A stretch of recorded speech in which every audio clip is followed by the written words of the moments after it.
The summer sun beat down on the small apartment complex where 8-year-old Lily Wilson lived with her mom, Tanya. Their 2-bedroom apartment wasn't fancy, but it was home. The window air conditioner hummed loudly, fighting against the July heat as Lily sat at their kitchen table, carefully counting the money in her rainbow-colored piggy bank. $23.42. Not bad, but not enough for what she wanted. "Mom, how much does college cost?" Lily asked, looking up from her coins spread across the table. Tanya glanced over from where she was folding laundry, a small smile crossing her tired face. She had just finished her morning shift at the local diner and would head to her evening receptionist job in a few hours. "A lot, sweetie. More than what's in your piggy bank," she said gently. "But you don't need to worry about that now. You're only 8. Lily frowned, her dark eyes serious. "I heard Mrs. Chen telling her son that he needs to save for college now, and he's only in high school. If he needs to start saving now, I should have started yesterday." Tanya laughed, coming over to kiss the top of her daughter's head. "You know what? You've got a good point. But there's plenty of time." But Lily couldn't stop thinking about it. She watched her mom work so hard every day, leaving before the sun came up and coming home after dinner just to make sure they had enough. Lily wanted to help. The idea came to her while watching a cartoon where a character had a lemonade stand. Her grandma Rose had the best lemonade recipe in the world. Everyone said so at family gatherings. It was just the right mix of sweet and tart, with a hint of something special that Grandma called her secret ingredient. "Mom, I could sell lemonade," Lily announced at breakfast the next morning, practically bouncing in her seat. "Grandma's recipe. People will love it, and I can start saving for college." Tanya raised an eyebrow but nodded thoughtfully. "That's actually not a bad idea for summer break. We could set up near the playground here." That weekend, they gave it a try. Tanya helped Lily make a colorful sign with markers and glitter that read "Lily's Super Special Lemonade, $1." That used their folding TV tray as a stand, and Lily wore her business outfit.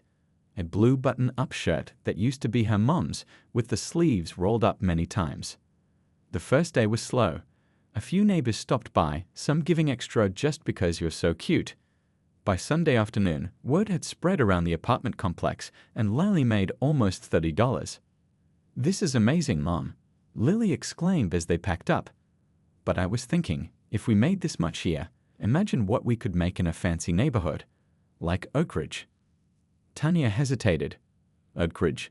That's pretty far from our side of town." "But people there have big houses and probably lots more money," Lily reasoned. "And they might be really thirsty after walking their fancy dogs or riding their bikes."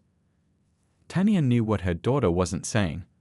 Oak Ridge was the kind of neighborhood where people like them, a working-class black family, didn't often go unless they were cleaning houses or mowing lawns. But she didn't want to crush Lily's spirit or teach her to limit herself. "You know what? Let's give it a try," Tanya decided. "There's a nice corner by that walking path. It's public property, so we have every right to be there." That week, Lily could hardly contain her excitement. She improved her sign, practiced making perfect lemonade with Grandma Rose over FaceTime, and even made little paper cups with "Thank you" written on them. On Friday night, she laid out her clothes, her nicest blue dress this time, and carefully placed her money box with exactly $10 in change next to it. "We're gonna make so much money tomorrow," she told her stuffed rabbit as she tucked herself into bed. "And one day, I'm gonna go to college and make Mom so proud she'll cry happy tears." As she fell asleep, Lily dreamed of smiling customers, a jar full of dollar bills, and her mom finally getting to rest. What she couldn't know was that tomorrow wouldn't go as planned. Not at all. Saturday morning came with clear skies and the kind of heat that made the air shimmer above the pavement. Perfect lemonade weather, Lily thought as she helped her mom load their car with supplies. "Did we forget anything?" Tanya asked, going through their mental checklist. "Lemonade, ice, cups, napkins, change box, sign. And my special straw dispenser," Lily added, holding up an old cookie jar she had decorated with stickers. Little details mattered in business, her mom had taught her. The drive to Oak Ridge took 15 minutes, but it felt like entering another world. The streets were wider, the trees taller, and the houses, well, they were the biggest Lily had ever seen up close. Look, Mom, that one has pillars like a castle. Lily pressed her face against the window, eyes wide as they passed a house with a circular driveway. Tanya smiled but kept her eyes on the road. Remember, sweetie, big houses don't always mean nice people, and nice people don't always have big houses. They found a perfect spot on a corner where the walking path crossed with a main street. It was public property with plenty of foot traffic. Tanya helped Lily set up the folding table and arrange everything just so, pitcher front and center, cups neatly stacked, napkins weighted down with the change box so they wouldn't blow away. There, Tanya said, stepping back. Looks professional. Lily beamed with pride. Her sign was propped against the front of the table, colorful letters spelling out Lily's super special lemonade, $1 with little suns and lemons drawn in the corners. The first hour was slow. A few joggers passed by without even a glance. An older man walking his golden retriever stopped to ask what they were selling but didn't buy anything. Lily tried not to feel discouraged. Good things take time, Tanya reminded her, sitting in a folding chair a few feet behind the stand, a novel open in her lap, but her eyes rarely leaving her daughter. Finally, around 10:30, a woman pushing a stroller stopped. How much? She asked, gesturing to the sign. $1, ma'am, Lily said, standing up straight like they practiced. It's my grandma's special recipe. The woman dug in her purse and pulled out $1. Let's give it a try then.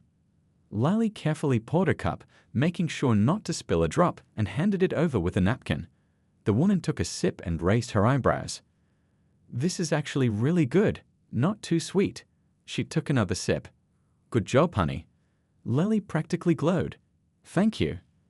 After that, things picked up. A group of teenagers on bikes bought cups. A couple walking their dog stopped, the man giving Lily a $5 bill and telling her to keep the change for college. By noon, they'd made almost $20. But Lily couldn't help noticing something odd. Many people would slow down as they approached, then speed up when they saw who was behind the stand. Some would cross to the other side of the street entirely. A few stared from a distance, whispering to each other. Mom, Lily whispered during a lull, why are those people looking at us like that? Tanya sighed, setting her book down.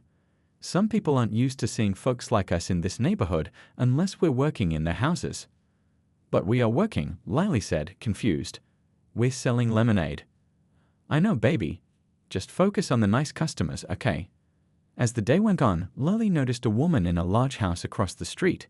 She kept appearing in her window, staring at them, phone in hand.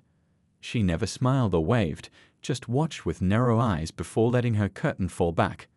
Around 1 o'clock, 2 older boys and a girl walked by, whispering and giggling. What are you doing here?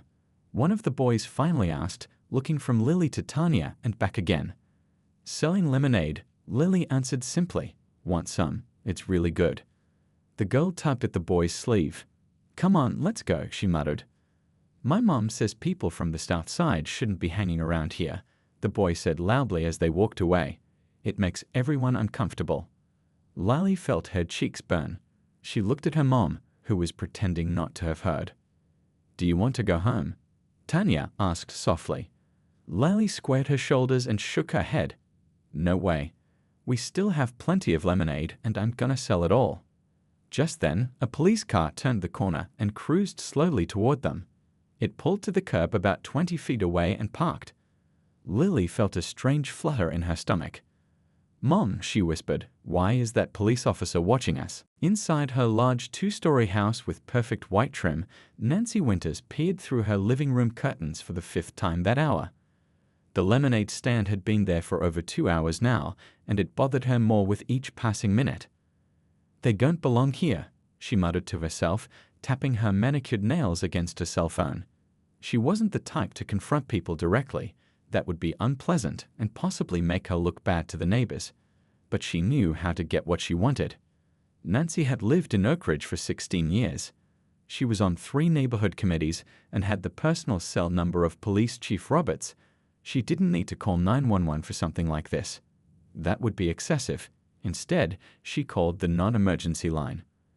Oak Ridge Police Department, how can I help you? A woman's voice answered. Nancy cleared her throat and put on her concerned citizen voice. Yes, hello. I'd like to report some suspicious activity on the corner of Maple and Wellington. She pronounced suspicious with extra emphasis. What seems to be the problem, ma'am? Well, Nancy began, watching Lily pour lemonade for an elderly couple. There's an unauthorized vendor that's set up shop right across from my house. No permit or anything. They've been here for hours, and it's causing quite a disturbance with all the people stopping. Is this a child's lemonade stand? The dispatcher asked, sounding less concerned. Nancy frowned. This wasn't going as smoothly as she'd hoped. It may look like that, but they're clearly not from this neighborhood. And they're handling food without proper sanitation. Who knows if they're following health codes? My husband had food poisoning last month from a street vendor downtown. I'm concerned for public safety. She watched as Lily laughed at something her mother said.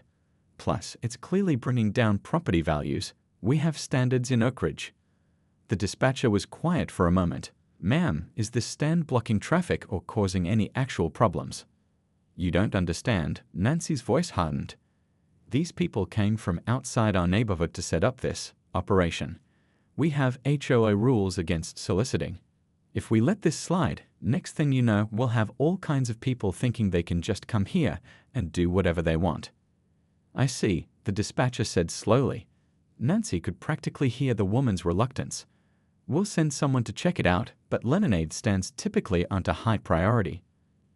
I'm good friends with Chief Roberts, Nancy added. I'm sure he wants his officers to take community concerns seriously. That did the trick. An officer will be by shortly to investigate.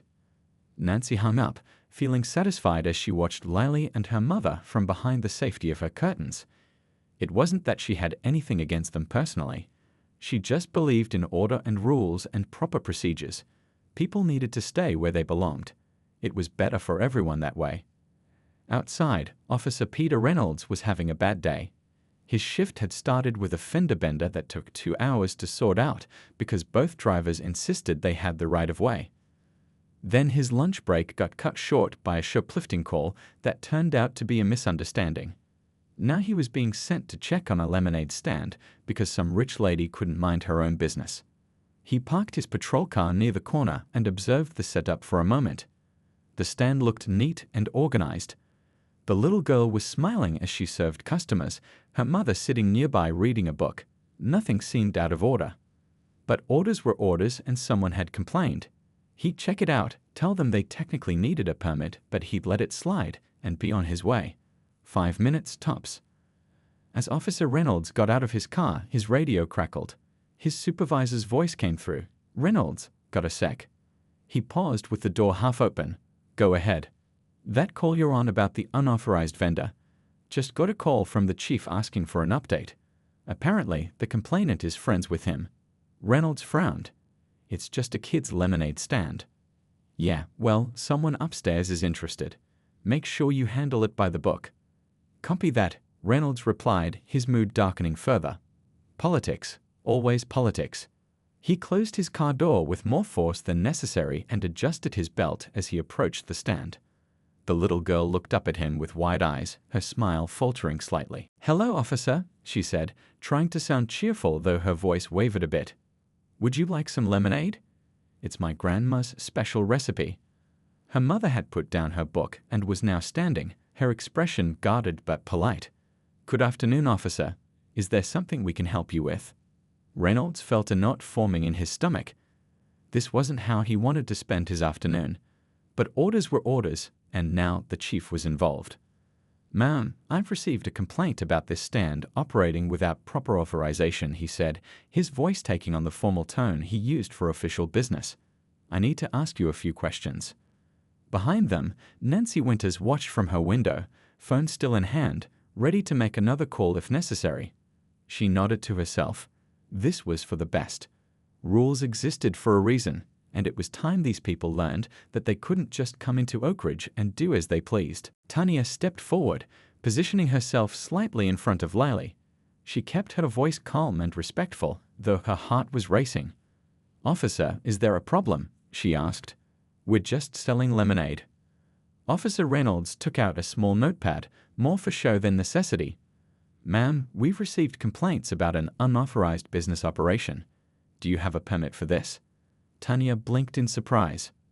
A permit? For a child's lemonade stand? Any food or beverage sales within city limits require proper permits and health department approval, Reynolds recited. He didn't mention that this rule was almost never enforced for children's lemonade stands. Usually, police just drove by and waved. Lily looked up at her mother, confused. "Mom, what's a permit?" "It's a piece of paper that says you have permission to do something," Tanya explained gently before turning back to the officer. "Officer, with all due respect, kids set up lemonade stands all over during summer. I've never heard of anyone needing a permit for this." By now, a few people had stopped to watch what was happening. An older couple that had bought lemonade earlier lingered nearby. A man walking his dog slowed his pace, frowning at the scene. "The rules apply to everyone," Reynolds said, aware of the growing audience. His supervisor's words echoed in his mind. "Handle it by the book. City Ordinance 27B specifically prohibits unauthorized vending on public property." Tanya took a deep breath. She could feel a familiar tension building inside her, the kind that came whenever she had to navigate situations like this, the kind that required her to be calm when she didn't feel calm, polite when she wanted to scream. "Could you tell me which specific health code we're violating?" she asked. "Or show me where this ordinance is written. Because I've seen at least 3 other lemonade stands in this city this summer, and none of them had police questioning them." Reynolds shifted uncomfortably. He knew she was right.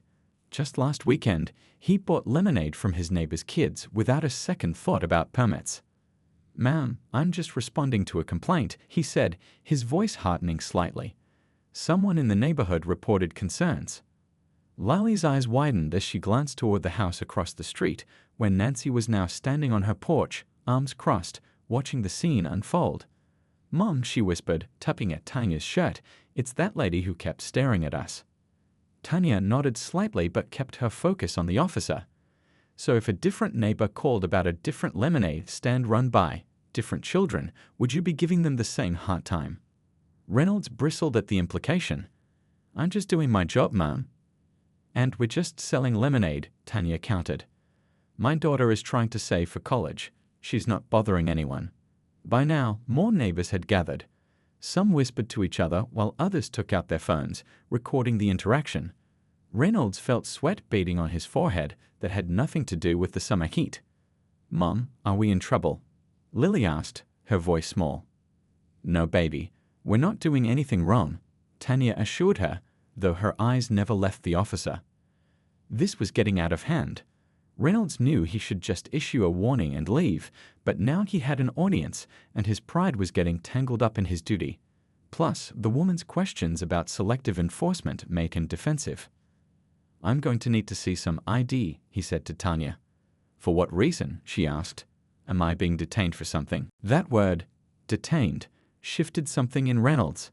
People who knew their rights were always more difficult to deal with. His jaw tightened. "Ma'am, I'm trying to resolve this peacefully, but you're being uncooperative."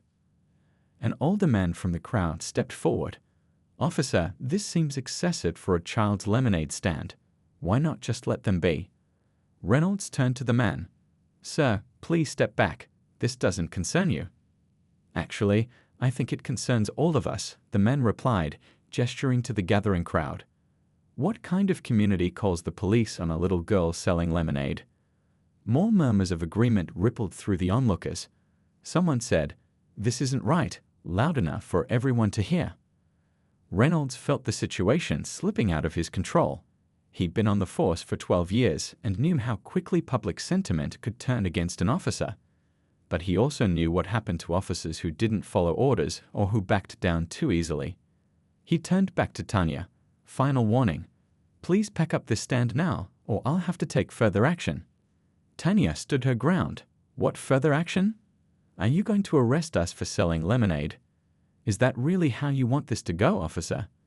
The tension in the air was thick enough to cut.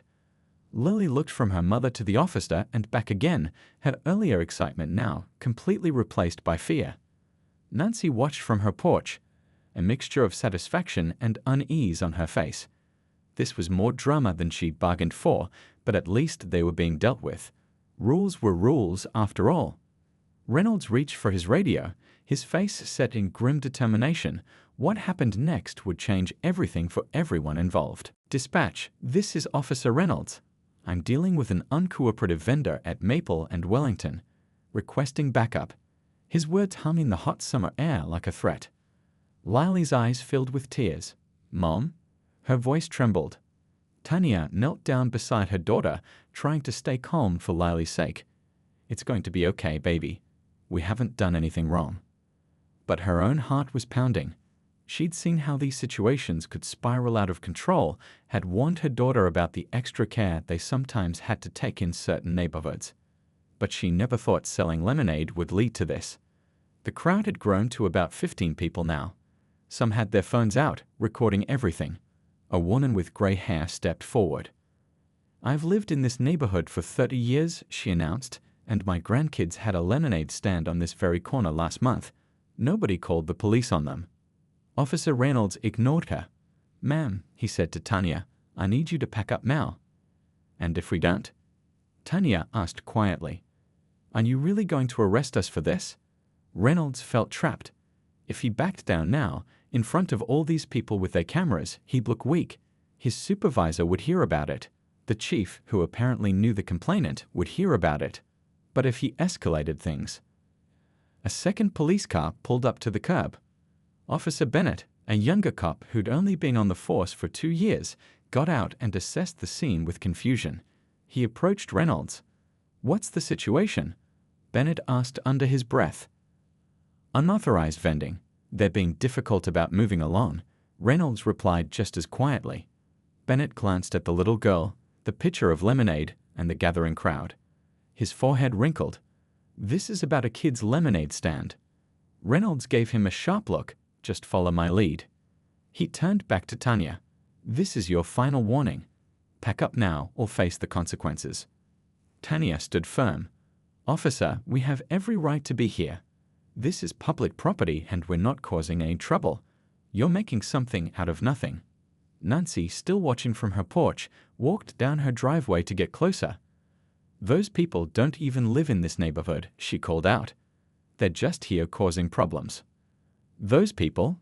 The gray-haired woman repeated, turning to Nancy with disgust. Is that what this is really about? The crowd murmured, the tension rising. Someone shouted, leave them alone. Another voice called, this is wrong. Reynolds felt things slipping further out of control. He made a decision that would change everything. You, he pointed at Lily, step over here. Tanya immediately moved in front of her daughter.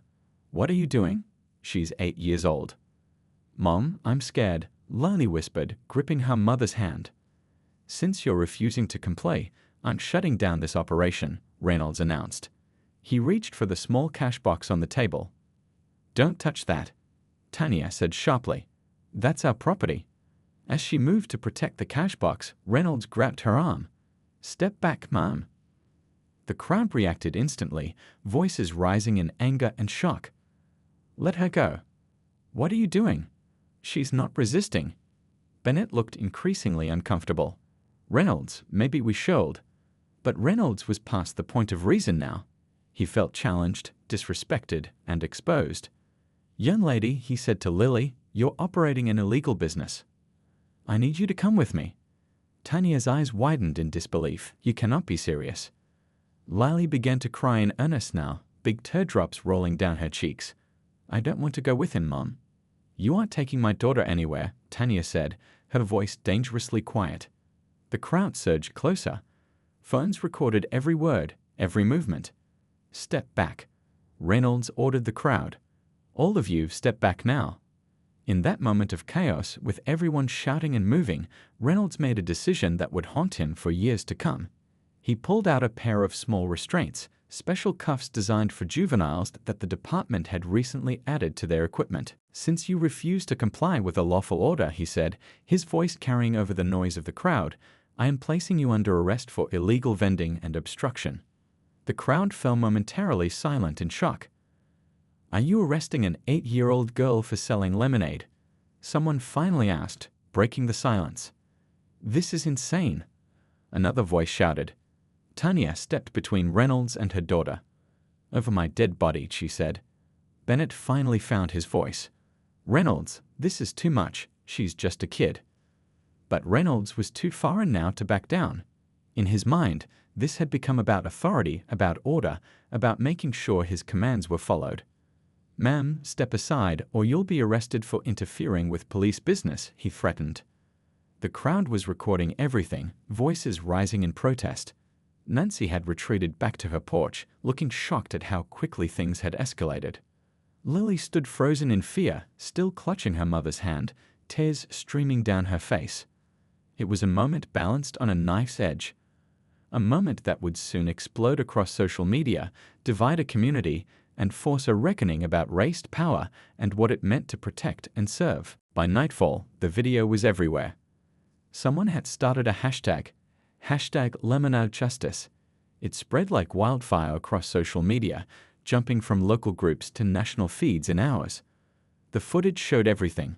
Officer Reynolds approaching the stand, the argument, and the horrifying moment when he pulled out restraints for a crying 8-year-old girl. Lily and Tanya had gone home hours ago, shaken but unharmed. In those crucial final moments at the lemonade stand, Officer Bennett had finally stepped in. "That's enough," he had said, putting his hand on Reynolds' arm. "We're not arresting a child today." The look Reynolds gave him could have melted steel, but something in Bennett's steady gaze made the older officer pause. The crowd had grown to nearly 30 people by then, all with phones out, all watching intently. In the end, Reynolds had backed down, telling Tanya to pack up and don't come back before returning to his patrol car. The crowd had cheered as he drove away. Several people bought out Lily's remaining lemonade, paying far more than $1 per cup. One woman slipped a $20 bill into the catch box and whispered to Tanya, "I'm a lawyer. Call me," before pressing a business card into her hand. Now, as evening fell, the story was gaining momentum with each passing hour. Tanya sat at her kitchen table, watching her phone light up with notifications. Friends, family, strangers, everyone was sending messages of support or sharing the video. Local news stations were calling, asking for interviews. "Mom." Lily stood in the doorway of her bedroom, wearing her favorite pajamas with stars on them. "Are people still mad at us?" Tanya opened her arms, and Lily ran into them. "No, baby. People aren't mad at us. They're mad at what happened to us." "Will I get in trouble? Did I break a law?" Lily's voice was small. "You didn't do anything wrong," Tanya assured her, stroking her hair. "Sometimes grown-ups make bad choices, and it has nothing to do with you." In another part of town, Police Chief Greg Harper was having the worst evening of his 25-year career. The phone in his office hadn't stopped ringing. The mayor had called 3 times. The video had been sent to him by 17 different people, including his own teenage daughter, who had texted, "Dad, please tell me you're going to fix this." Harper rubbed his temples, staring at the footage playing on his computer for the 4th time. It was indefensible. Reynolds had been a problem for years, too rigid, too quick to escalate, with multiple complaints in his file. But he'd never done anything this blatantly wrong before. "Sir," his assistant knocked on the doorframe. "Channel 5 is in the lobby. They want a statement." Harper nodded wearily. "Tell them I'll be down in 5 minutes." At the local news station, producer Diane Lee was orchestrating coverage of what had suddenly become the biggest story of the week. "We need to interview the family, but respectfully," she told her team. "No ambushing them at their home. And I want background on any other complaints against this officer. Check if there's a pattern here." A young reporter raised his hand. "The community is organizing a protest tomorrow at City Hall. Should we cover it?" "Absolutely," Diane said. "And find out if there have been other instances of selective enforcement in Oak Ridge. I want to know if this is an isolated incident or part of something bigger." All across the city, the video was sparking conversations in living rooms, on porches, in text messages between friends. The gray-haired woman who had stood up for Lily at the lemonade stand was on the phone with her daughter in another state. "I've lived in this neighborhood for decades, but I've never spoken up before," she admitted. "I always thought things would get better on their own. But seeing that little girl's face when that officer pulled out those handcuffs, I can't stay silent anymore." Nancy Winters, meanwhile, sat alone in her living room, the lights off, blinds drawn. Her phone had been ringing nonstop since someone identified her as the person who made the complaint. She'd already deleted her social media accounts after the flood of angry messages. She hadn't expected things to go this far, hadn't wanted the child to be arrested, just moved along. At least, that's what she told herself now. On a local community forum, someone had posted plans for a lemonade stand-in for the coming weekend. The idea was simple. Families from all over the city would set up lemonade stands in solidarity with Lily. Half of the proceeds would go to a fund for her college education, the other half to a civil rights organization. Within an hour, over 200 people had signed up to participate. Meanwhile, at the police station, Officer Bennett sat in an empty break room, staring at his coffee. He'd spent the past 2 hours writing up his account of what happened. His report didn't match Reynolds' version, and he knew there would be consequences for contradicting a senior officer. But the alternative, staying silent, felt impossible now. His phone buzzed with a text from his wife. "Proud of you for doing the right thing today." He smiled faintly, then looked up as the door opened. 3 other officers walked in, saw him, and paused. There was an awkward moment of silence before one of them, Rodriguez, a veteran on the force, sat down across from him. "That took guts," Rodriguez said simply, standing up to Reynolds. Bennett shrugged. "I just did what anyone should have done." Rodriguez shook his head. "But not everyone would have. That's the point." As midnight approached, the hashtag Lemonade Justice was trending nationally. What had begun as one small incident in one neighborhood was becoming something much larger, a symbol, a rallying cry, a moment of reckoning.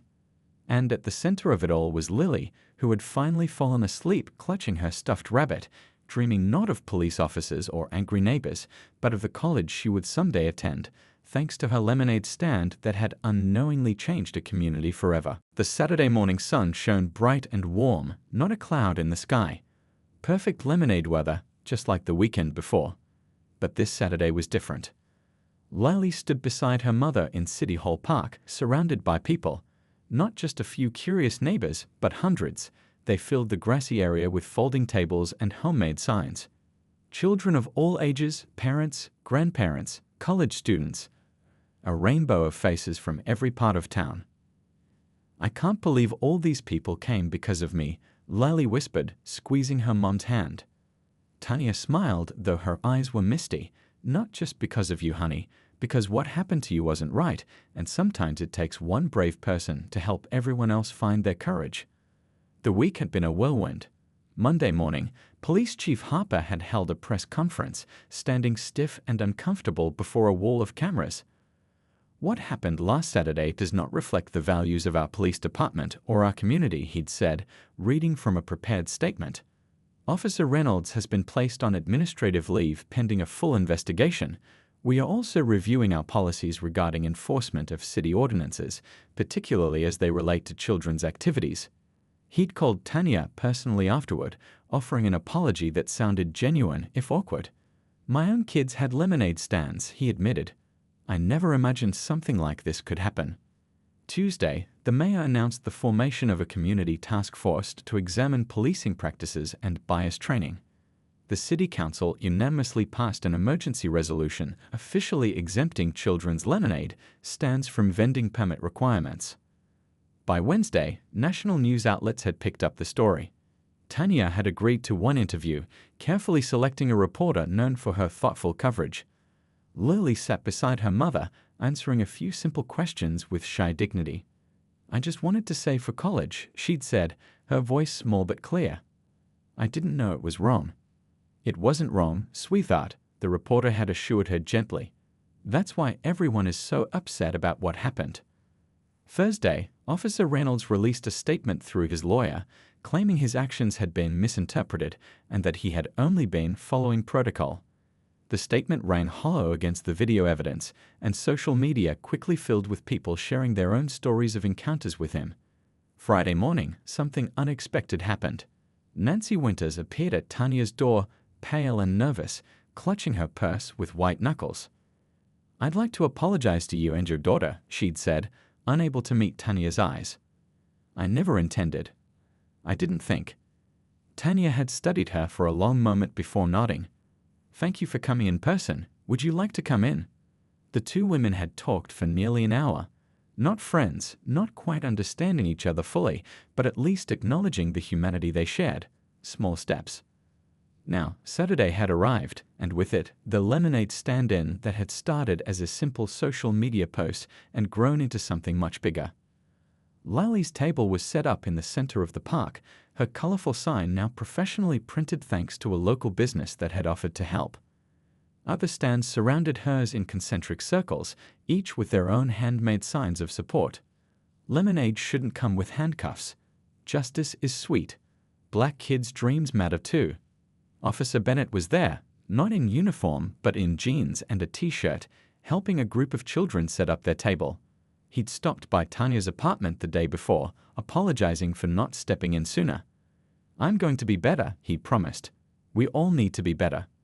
The gray-haired woman who'd spoken up at the original lemonade stand, Mrs. Chen, they now knew, had organized a schedule of volunteers to help coordinate the event.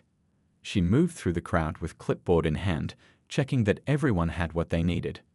"Lily," she called, waving. "There's someone here I want you to meet." She led over a tall woman in a suit who introduced herself as the Dean of Student Outreach from the local university. "We've been following your story," the dean said, kneeling to be at Lily's eye level. "And we've set up a special scholarship fund in your name for young entrepreneurs from underserved communities. When you're ready for college, there will be a place for you, no matter how much lemonade you sell." Lily's eyes went wide. "Really? Even if I want to go for a long time to become a doctor?" The dean smiled. "Especially then." By noon, the park was packed. Local restaurants had donated food. Musicians played from a small stage. News crews filmed from the perimeter. The police chief himself made an appearance, buying lemonade from Lily's stand and making a point to be photographed doing so. "Your courage has started something important in our town," he told her. "Sometimes the youngest voices help us see things most clearly." As the afternoon wore on, Tanya found a quiet moment to stand back and watch her daughter. Lily was laughing as she poured lemonade, chatting with customers, counting change, completely in her element. The fear and tears of the previous weekend seemed washed away by the wave of support surrounding her. Her reporter approached Tanya. "How does it feel to see all this?" Tanya considered the question. "Bittersweet," she finally said. "I'm grateful for the support, but sad it took something like this to bring people together. My daughter shouldn't have had to be scared to make people care." The reporter nodded. "What do you hope comes from all this?" Tanya watched as Lily high-fived a young customer. "I hope my daughter grows up in a world where she isn't seen as suspicious for just existing in certain spaces. I hope she never forgets her own power. And I hope none of these people forget why they came out today, once the cameras leave and the lemonade runs out." By sunset, Lily's college fund had grown from a few dollars to over $20,000. The other stands had raised nearly twice that amount for civil rights organizations. But the numbers hardly captured what had really happened, how a community had been forced to see itself clearly, perhaps for the first time. As they packed up their table, Lily looked up at the darkening sky, then at her mother. "Can we do this again next weekend?" she asked. Tanya laughed, hugging her daughter close. "Absolutely. But maybe just a regular lemonade stand next time." Lily shook her head firmly. "Nothing's just regular anymore, Mom." "I think that's the point." Out of the mouths of babes, Tanya thought. Truer words had never been spoken.